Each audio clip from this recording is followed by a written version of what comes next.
Well, greetings and salutations, my excellent friends, and of course a very special hello to you, Tom.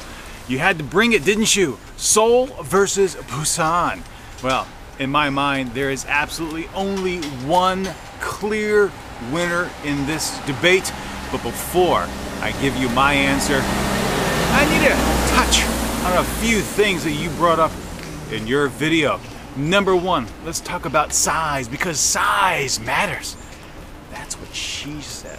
Now, Seoul itself, the proper area of Seoul, has about 10 to 12 million people residing in it. And in fact, when you include the Gyeonggi-do Seoul metro area, that expands to 25 million people. That's right, half the population of Korea lives in the Seoul metro area. And one time, a few years ago, I was interviewing a prospective teacher, and I asked this individual, will you be able to live in this environment? And she responded saying, of course, I love going to the big city. And I asked her, what was the big city? And I'm not going to say the name of the city, but in her mind, 1.5 million was the big city. And where I live in Dongtan, we're already over 500,000. So I didn't think that person would be that well suited for Korea. And you know what? It didn't work out. All right, number two, you talk about beaches. Well, you talked about beaches in your video. And yes, Busan has beaches, but you know what? So does the Seoul area. We have Incheon. We have all the islands in the Yellow Sea, or the West Sea as some people call it. It's a non-issue, my friend. And let's just be blatantly honest. Beaches in Korea suck. They are not real beaches. No, you want to go to a real beach, you got to go to the Philippines, you got to go to Thailand, you got to go to Bali. Beaches in Korea suck. That's just they're not real beaches. You go there, you sit, you don't have as much fun as you do in California or Hawaii. Come on now. All right, we talk about traveling. You mentioned Japan. From Incheon, it's not a long trip. I can go to Jeju in 45 minutes as well. Come on now. You're not bringing anything up. Going to North Korea, that is an epic trip.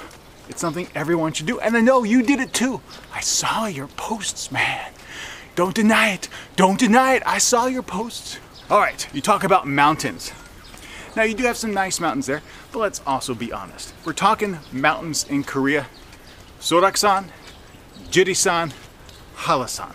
Those are the best. Now, around Seoul, we have some amazing mountains. In fact, Bukaksan National Park, the most frequented, traveled national park in the world. In the world, baby. In the world. So it's awesome. Love hiking those mountains here. You also mentioned temperature. Now, I'm from Arizona, so I get to experience the super heat and the super cold.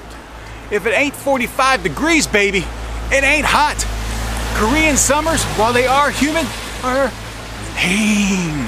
They're not difficult at all. I don't find it hot at all. I'm gonna have to cross here. So, Busan may get a little cooler because of the ocean, but it's not hot in Seoul either. You talk about frigid winters? Come on. I went to school in Flagstaff, Arizona, where we see temperatures around minus 25 Celsius. This minus 10 stuff is child's play. Come on now. Get real. Throw me something difficult. Okay, all that aside, what do I prefer? What is better? In all honesty, I wouldn't be happy in Busan. I wouldn't be happy in Seoul. I like living in a satellite city. You have all the conveniences of the big city, but you're not in the mess. I live about 40 minutes outside of Gangnam. It's wonderful. I'm coming here to EBS this morning to do the radio show. It took me an hour to get here. It would take me an hour from this part of Seoul to get to Hongdae as well. It's a non-issue. So if you're coming to Korea and you're looking for the quote-unquote best place to go, it's either going to be in Seoul and Busan. They're the same. I think if you want a more relaxed environment, choose a satellite city or choose Busan. There you go. All right, Tom, have a great one. And if you aren't subscribed to Tom, check out the link in the description box. I gotta get ready for the show. Bye.